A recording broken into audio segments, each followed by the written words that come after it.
My name is Susanna, but you can call me Suze. We're gonna kick the day off by singing about God together. So everyone stand up and sing along.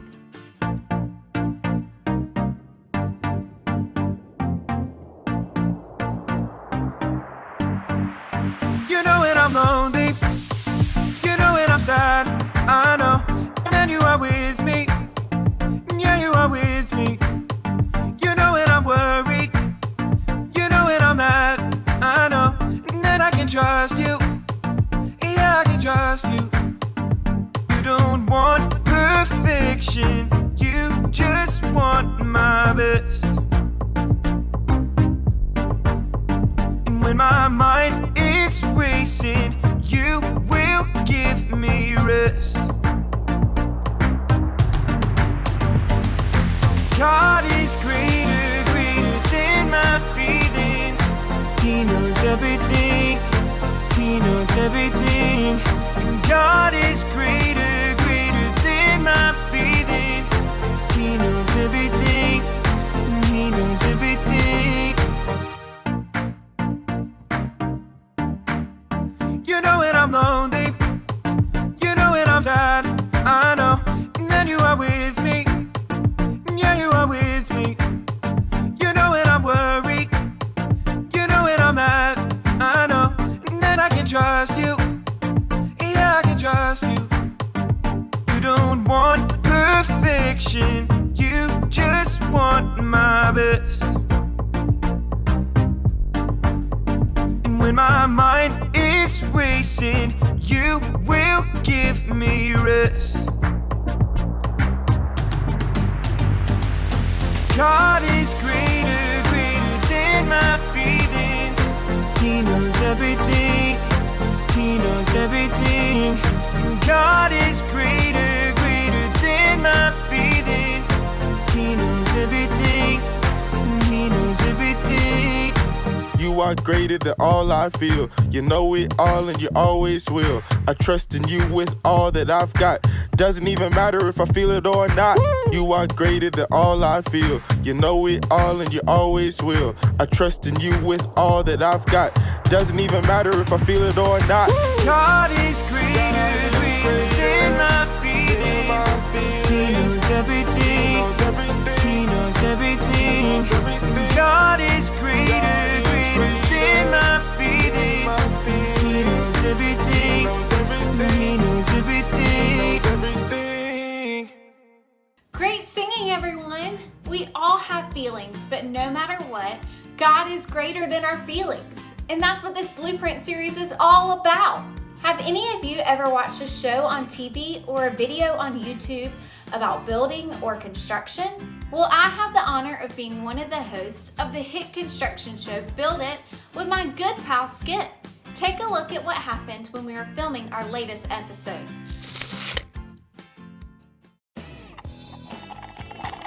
Hey Skip, how's it going? Did you get that toilet situation fixed?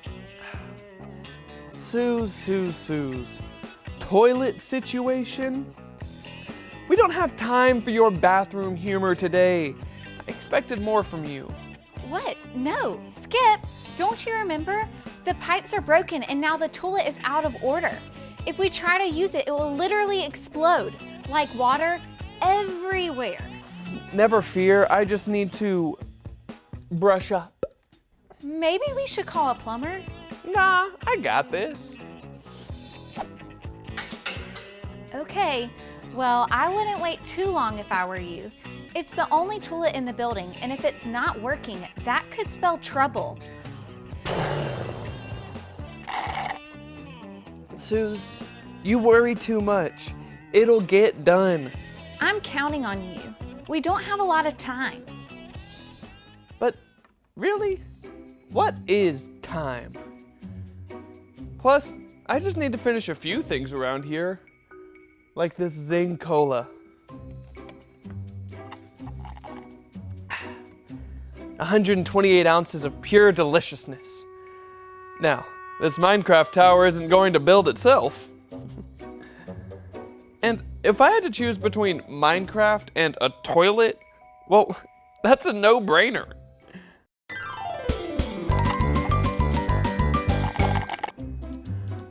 Oh man, okay. So, that 128 ounces of cola is kind of sneaking up on me. Skip, mind over matter. Think about something that doesn't have to do with what needs to happen. Like, I don't know, waterfalls or a big swimming pools or didn't work. Okay, time to do the dance. Not working either. I gotta do what I gotta do.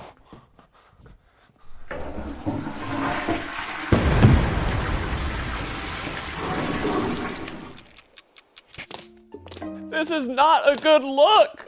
What have I done? Oh no, Skip. I was gonna ask what happened, but I think I already know. Suze, this is awful. Today was going so great. I had my Minecraft, a soda the size of my head. I was just kicking back, living my best life. Now this is the worst day ever. I just don't even say it. I know what you're gonna say. I told you so, Skip. You should have fixed the toilet, or at least tried to call a plumber. But that'll make me feel even worse. Skip, I was gonna say I'm sorry you feel down. Yeah, you made a mistake, but I will help you get all cleaned up and it'll be good as new. Really, Suze? Really, really. You know what would make me feel better? A hug. Are you sure that's the only thing that will make you feel better? Oh, come on, Suze. It's just a small gesture, and it would bring me so much comfort. Okay. Hugs are the best. Give me 1 second.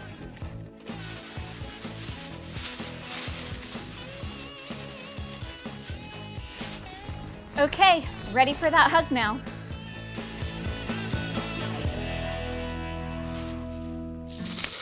Oh man, those are some serious feelings we're dealing with here. I think there's something important we can all learn from that.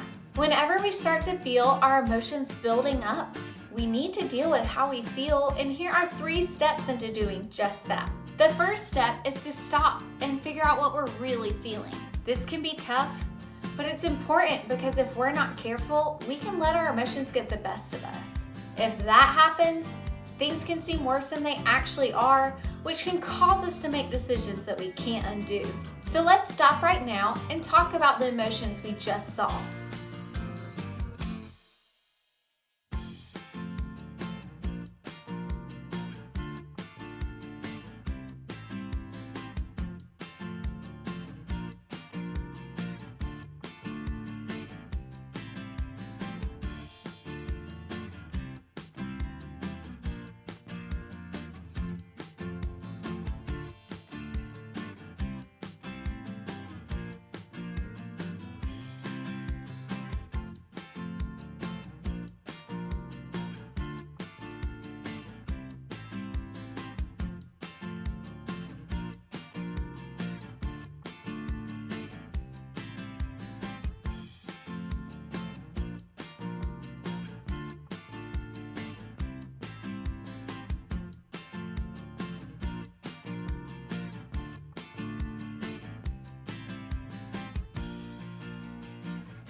Skip was worried about the mess he had made.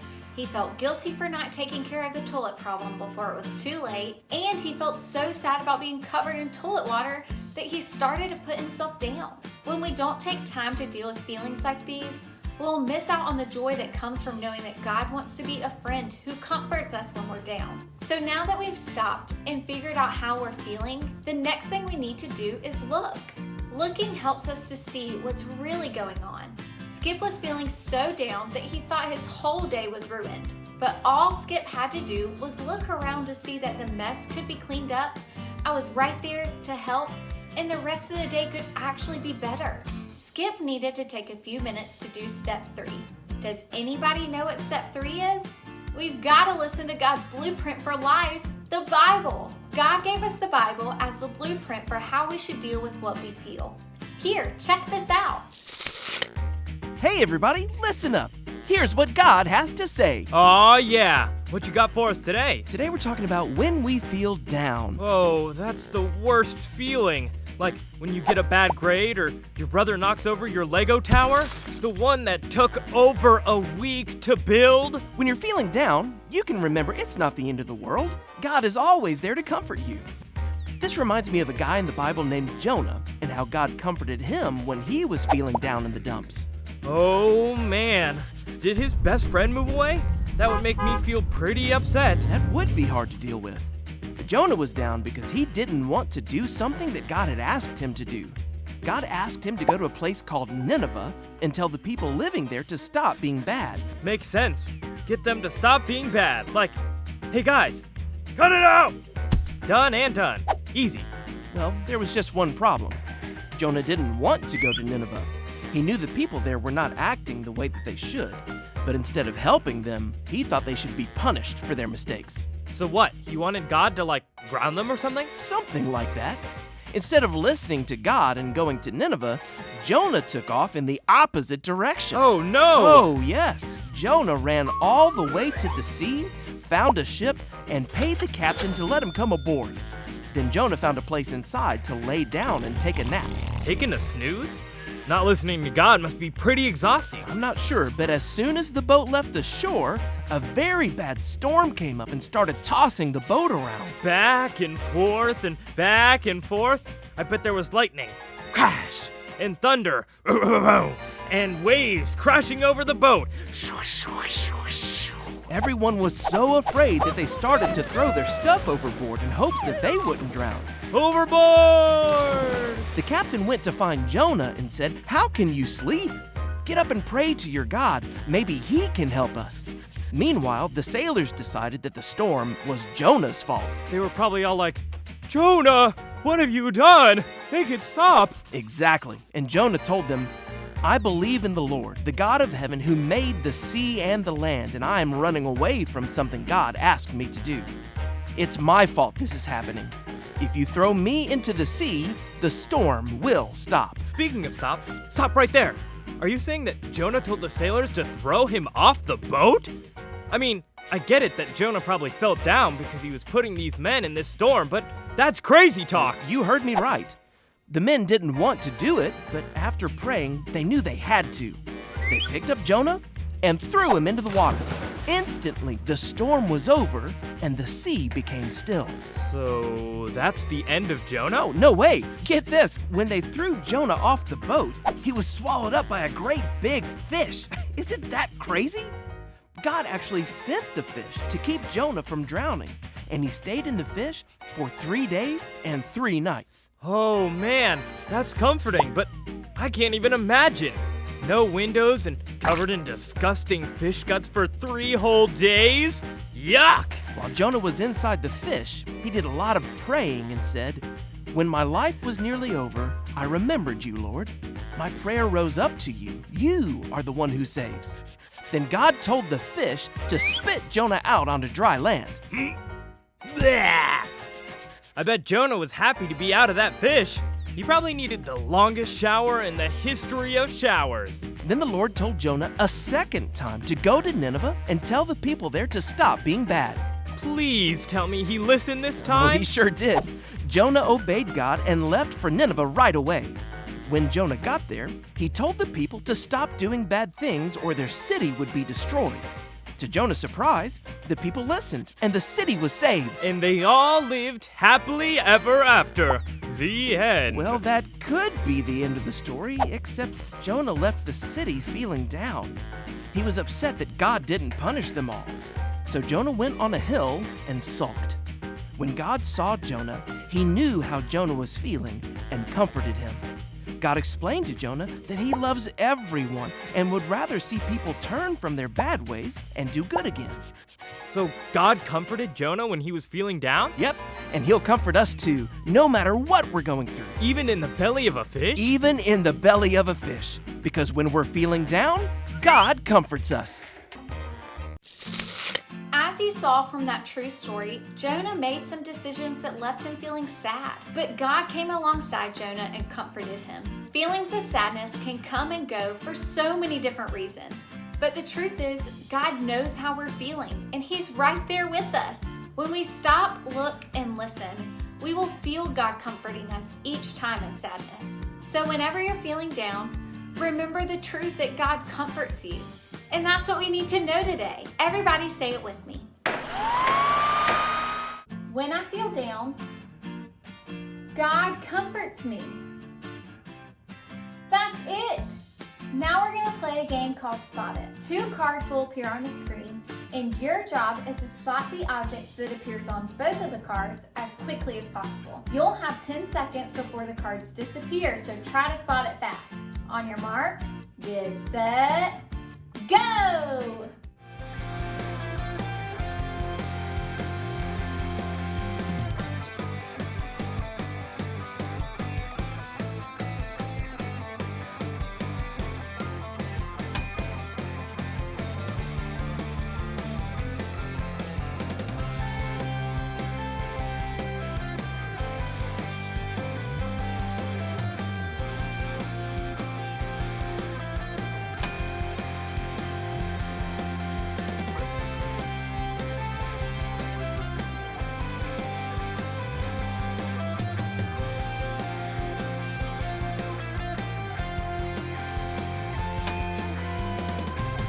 Great game, everyone! Now there's one more way that you can deal with all of your feelings, and that's to worship God by singing. So let's do it!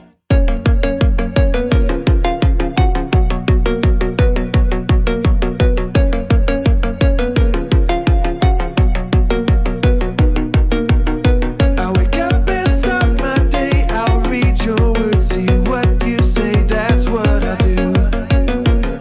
That's loving you.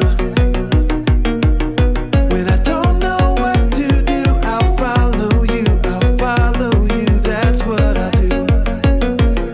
That's loving you.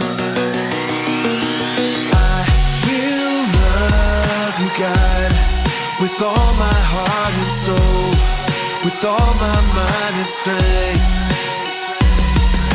Will you show me, God, to love like you love me, so all the world will see?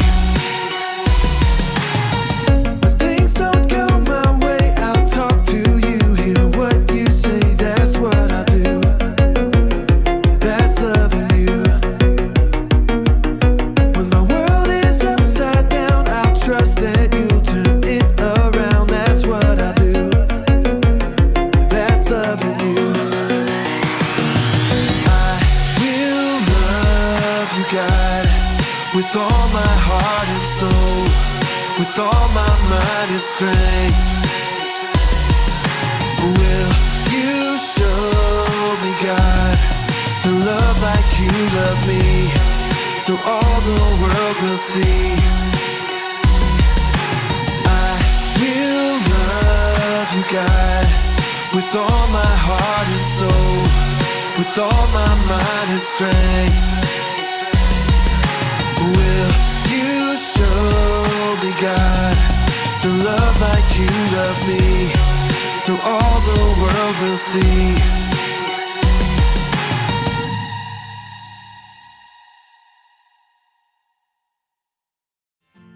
Thanks for hanging out this week. Remember that God gave you all of your feelings, and He's always there to help you deal with them.